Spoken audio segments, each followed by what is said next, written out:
Si la femme avec laquelle vous vivez est la dernière personne à qui vous pensez quand vous avez un problème, c'est que vous êtes seul.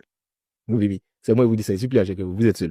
Et il y a énormément d'hommes qui pensent qu'ils sont en couple, mais ils sont seuls. Je les appelle les couples-libataires. Le couple-libataire, c'est celui qui vit avec une femme. Devant tout le monde, on dit il est en couple. Devant Dieu, devant les hommes, devant l'église, devant la société, devant les différentes familles, on dit il est en couple. Mais lui seul, il sait qu'il est seul. Il y a des femmes qui sont utiles, que Dieu bénisse ces femmes-là. Mais la majorité des femmes sont inutiles. Je ne dis pas ça pour insulter quelqu'un, mais il y a énormément de femmes, tout ce qu'elles savent faire, soit c'est pour créer des problèmes au monsieur, soit c'est pour prendre elle-même ses propres problèmes, venir déposer sur la tête du monsieur, et puis compter sur lui pour gérer ses problèmes. Et en plus se plaindre que le monsieur n'est pas à la hauteur dans sa capacité à régler, elle, ses problèmes. Mais quand tu lui demandes elle-même concrètement, qu'est-ce qu'elle est capable de régler? Rien. Derrière leur affaire, dit, est-ce que tu sais ce que j'ai supporté? Malgré tout ce qu'on a supporté ensemble, tu fouilles bien en bas là, zéro souvent.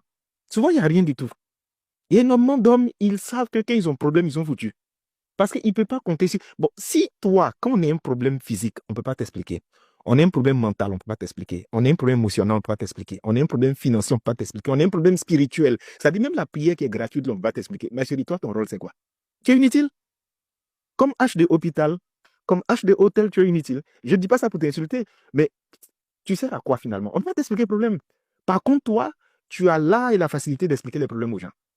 Donc, cher homme, c'est pourquoi il y a beaucoup d'hommes souvent qui me demandent, mais quels sont les caractères ou bien les caractéristiques que je dois avoir afin de faire un choix?